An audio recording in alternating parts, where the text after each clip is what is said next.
Well, congratulations to Craig Smith and Utah State. Got a really good basketball team, obviously. That's an understatement, having won 17 of the last 18 games. The only blemish was the Aztecs, seems like a month ago. So they've got a good basketball team. With that being said, I love my team. I love my seniors. Jeremy and Devin, they know what it's like to cut nets down. But it's not always cutting nets down. It's the hard losses, too, and lessons to be learned in everything. And I know they're disappointed because they wanted to cut them down again. They wanted to hang another banner. But when they come back to Viejas someday, and I know they're not thinking about it when they have kids of their own, they can come back and look in the rafters and show their kids the banners they hung. So I'm proud of both of them. Jalen obviously has been a key player for us all year. And he couldn't get anything to fall tonight, but it doesn't mean that he doesn't compete at a high level every time he's out there. I'm so proud of how hard he competed. And, you know, we let him sneak out on us in the second half, and I took an early timeout. I just felt they had a little momentum going right away, and we couldn't stem it early. And they got out ahead of us. I don't know what it was.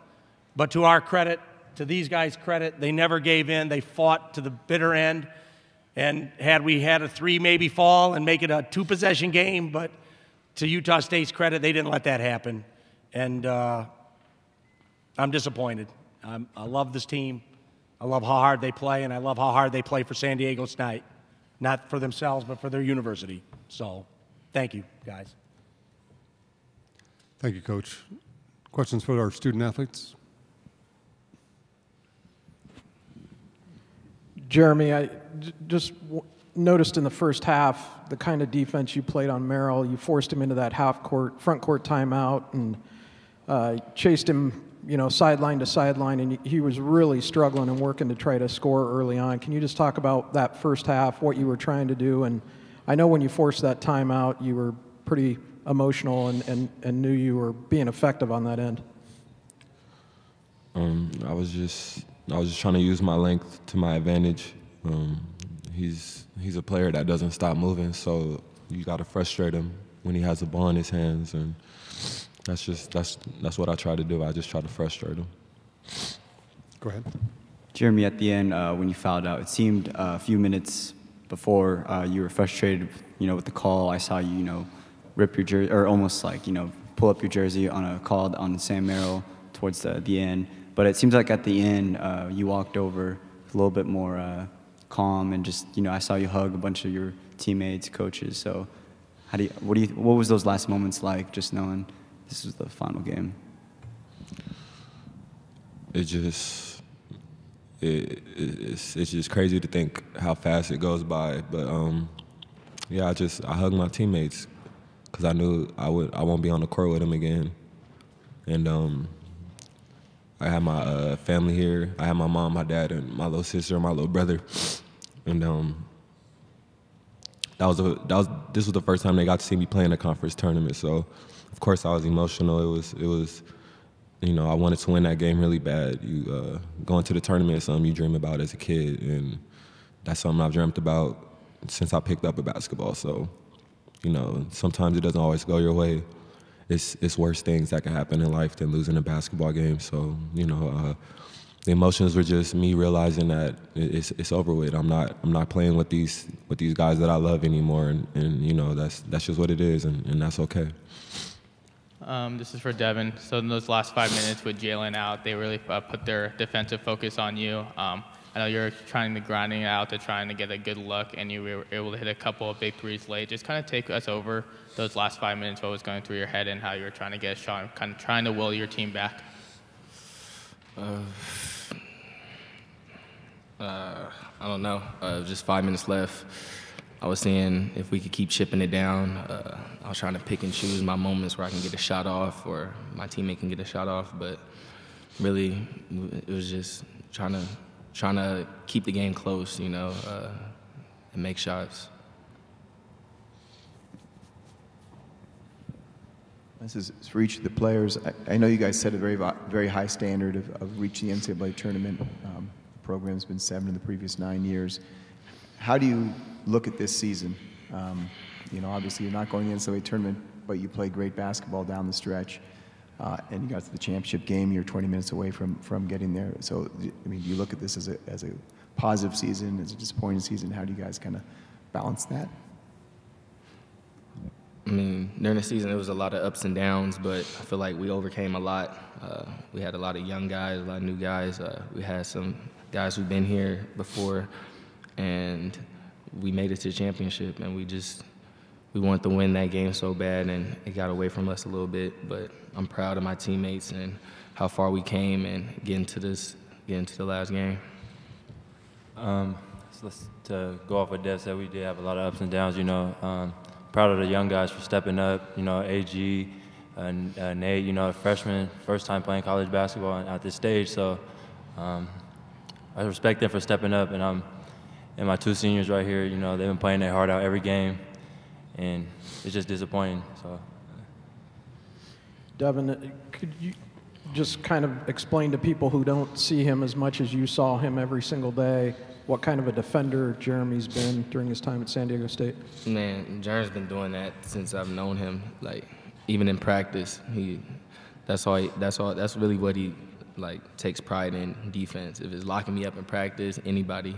So I knew every time we went out there, I knew Jeremy was going to be on the best player, and I knew he was going to give the dude a run for his money, and that's what he does. And his defense gets his offense going. So I'm very proud of Jeremy, what he's done all year, guarding the best players, how many games we've played. And he does it with a smile on his face and a chip on his shoulder. And, yeah. I remember Jeremy, first scrimmage at UCLA.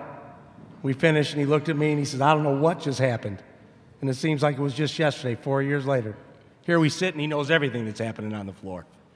He's such a great teammate, such a great captain, and such a great young man. Jalen, when you fouled out with about, I think it was like 5 minutes left, what did you see from the team? Because it seemed like Matt Mitchell had a bunch of open looks, AG had a wide open three, like where you guys had an opportunity to come back. What did you see those 5 minutes from the bench? I felt like we were just trying to compete at the highest level possible, you know. We had some opportunities. Obviously, we didn't convert. I mean, that's the game of basketball. You're not going to make them all, so. Anything else for our student athletes?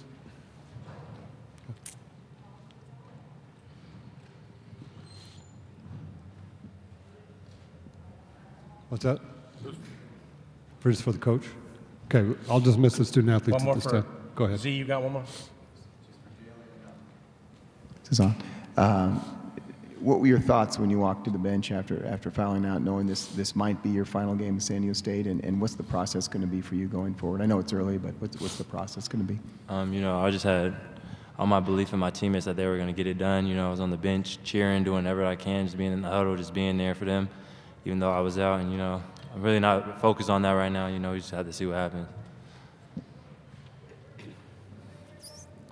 Okay, dismiss the student athletes at this time. Thank you for coming down, men. Proud of you, man. Proud of you, Dan. Go ahead. Coach, what does Keita mean to Utah State, and what have you seen of his development this season? Keita is a high-level big man. He protects the rim so you can make mistakes on the perimeter. You can extend your defense and pressure knowing he's protecting the rim. He's a gifted passer for a young big. You know, nobody doubles him because if you do, you're giving up a three instead of a tough two. And so I think the first time we played him, we kind of wrote the script on that stay extended, don't double Keita, make him earn what he gets. And he's gotten better since then. He's used to that kind of coverage now, and he takes his time. He's an elite big man. So they're very fortunate to have him, and we're very fortunate in the Mountain West to have such a quality big man in our league. Brian, a lot was made this year, obviously, of where the conference is nationally ranked and the lowest ever, and yet, as disappointed as you are, you'll have two teams in it that appeared to at least prove themselves the best teams in the league this year. Is it right that these are the two that will represent? No question. You know, they tied for the conference title. Both of them were red hot. I mean, Nevada lost 4 games all year, 2 of them to us. Utah State hasn't lost since we beat them, seems like 2 months ago. There's, 16 of the last 17 or 17 to 18? They're playing incredible basketball. So 2 really good teams. And if we could have found a little magic at the end, maybe we'd have been a 3-bid league again. And everybody wouldn't be talking about it. But that didn't happen, and I think anybody who sees these two teams in the tournament should be very concerned. Dutch, you know, Jeremy's defense in the first half, I didn't know how much you were keyed into all the things he was doing defensively as you're kind of monitoring the whole game, but he really did frustrate Merrill for, you know, long stretches and really made him work. And for a pure scorer, what did you notice about what he did in that first half, and what does it say about the kind of defender he's always been at San Diego State? Jeremy has always stepped up to the task, no matter who it is. He guards the best player on the other team every night, every night, every night. He knows it. And we take comfort in that, saying this guy may score, but it's going to be the hardest points he ever earned. And our defensive game plan was very good. I mean, I think they were averaging close to 80 a game, and we extended our pressure on everybody with the ball. We pressured. So we could maybe disrupt their timing a little bit. And they're such good passers, we wanted to be up on them so the passes weren't as easy. And we didn't give Jeremy much help. You know, he had to really defend him on his own.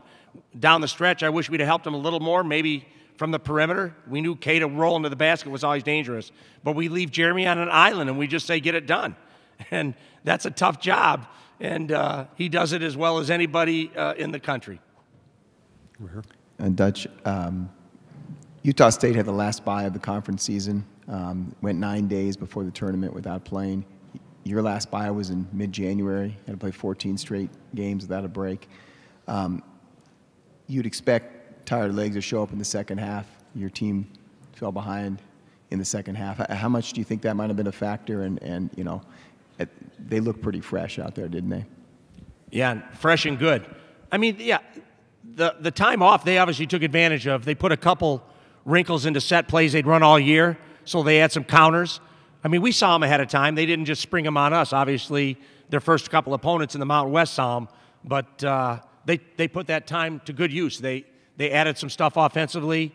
They've been solid defensively all year, you know, and they're hard to score on, and we found that out. They don't, you know, and that's by and large because Kata's back there. You know, they don't have to help from the perimeter. They just stay extended on the perimeter and say, if it gets inside, Kata, you take care of it, and we're going to stay extended everywhere else. So you know, having had Skylar Spencer at San Diego State, the all-time leading shot blocker in conference history, we know what that is. And I think Nathan's got a chance to get there someday. He's not there yet as a young freshman. Like, Kata's a better shot blocker right now, and he makes all the difference in the world. But I think they used the time off wisely. We played banged up. I mean, Devin is banged up. Nathan's banged up. You know, Adam Seiko played today on a wrist where he said, I can't take a shot, but I'll play, just so he could guard and give us a couple minutes, but we knew he couldn't shoot because of his wrist. So it's that's this time of the year, and most teams are dealing with it, and we're one of them. Coach, you guys had 15 offensive rebounds against a team that's one of the best in the country of keeping the offensive glass clean. I was just wondering if that was a focus coming in, and is it frustrating when you get those many offensive boards, but you can't turn them into second chance points? Yeah, obviously rebounding was the #1 key to the game. They out-rebound their opponents in the conference by 8 a game. The last 5 games, they've been out-rebounded by 10 a game. And even though we didn't win the rebound battle, it was 39-37, so we kept it respectable. We got a lot of offensive rebounds, and I think, obviously, the biggest one, we had the steal, and we had a couple looks inside Devin, a couple layups late in the game that, you know, could have maybe kept a little more heat on them, but to their credit, they didn't let us score on a lot of the second-chance opportunities that didn't appear.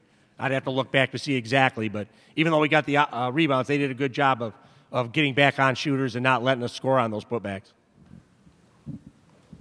Coach, I asked Jalen this, but during the 5 minutes when he fouled out, what did you see from the court?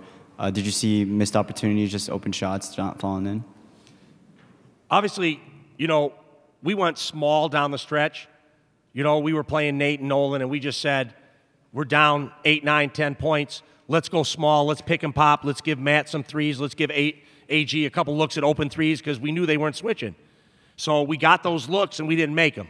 You know, Matt got, I don't know how many open looks in the last 3 or 4 minutes, and all by design. You know, we were screening, stepping him out, and maybe that's tired legs as much as anything. 3 games in 3 days, Matt's a pretty good shooter. And he got looks that we wanted, but we didn't make enough of those down the stretch. And we felt we had to go small in order to get back in the game. You know, press, go small, try to spread them out a little bit more, move Kata away from the basket. You know, you can't play that way all game because he's so big and strong in there. It's hard for Matt or anybody that size to guard him. But we thought to try to get back in the game, we go small and try to spread them out a little bit more. And we gave ourselves an opportunity. We didn't take advantage of it. And lastly, just could you talk about how Devin, when Jalen went out, just how he kind of seemed like he willed your team to stay alive in this game with his three-point shooting? Devin? Yeah. Yeah, Devin's a warrior. I mean, Devin was, we came in the locker room and, I'm trying to basically put the wrap on a season, and he was still mad as a hornet. He's mad. If we told him he'd go play 5 more minutes, he'd go out and play 5 more minutes. He is a hard competitor. So he took the loss very hard, and he was extremely frustrated. But good players are supposed to be frustrated. So Devin is a high-level competitor, and I think you saw him blossom. Devin's always been a scoring point guard, but my goodness, some of the plays he made in these last 2 or 3 games and the leadership he showed, it just shows that you stay with it, and you can get better from season to season. You can get better during the season. You can get better game to game. And I thought Devin was he was the best I've ever seen him these last 2 or 3 games as far as leading the team, playing the right way, making really hard shots. And, obviously you'd like to cap that off with a conference title, but it didn't happen. But it doesn't take away for how hard and how well he played down the stretch for us. Over here, Coach. Coach, same question I had for the players. You yourself set a very, very high bar, particularly for a mid-major, which is make the NCAA tournament every single year. You come very close, but you don't. How do you look at this season? Do you consider it a success? Do you consider it a disappointment because you didn't make the tournament? It's always the fine line, because our goal is to make the tournament. So if we don't make the tournament, then we're disappointed and it's not a success. But it's success at other levels, because the team worked. It got better all year. It competed at a high level. They played together. They played the right way. And so at the end of the day, when you go to the tournament 7 to 9 years and you don't go this year, then it's a disappointing season, because that's what we wanted to do. But it doesn't take away from the work they put in. So they shouldn't be disappointed in their effort. They shouldn't be disappointed in how hard they played. They shouldn't be disappointed in their teammates or what they put into this year. But obviously, if you don't make the ultimate step, and there'll be teams at the end of this month talking about, was it disappointing you didn't make the Final Four? Yes. Was it disappointing you lost in the national championship game? So everybody's going to be disappointed at some level, and you have to take whatever satisfaction you can with the work you put into it. And I always tell them, hard work's always rewarded. Maybe not at the time, but in the long run, for the rest of your life, or a season from now, or whenever it is, hard work will be rewarded.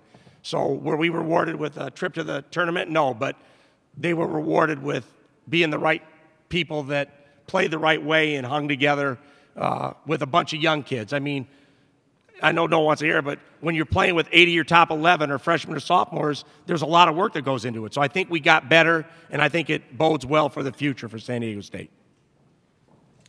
One more question. Coach, 2 years at the helm, of course, since Coach Fisher retired. Your thoughts in general about the program and the direction that you guys are going into?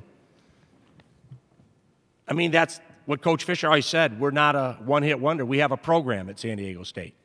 And so we're disappointed we didn't go this year, but we'll be back here fighting and trying to put ourselves in a position to be back in the tournament next year.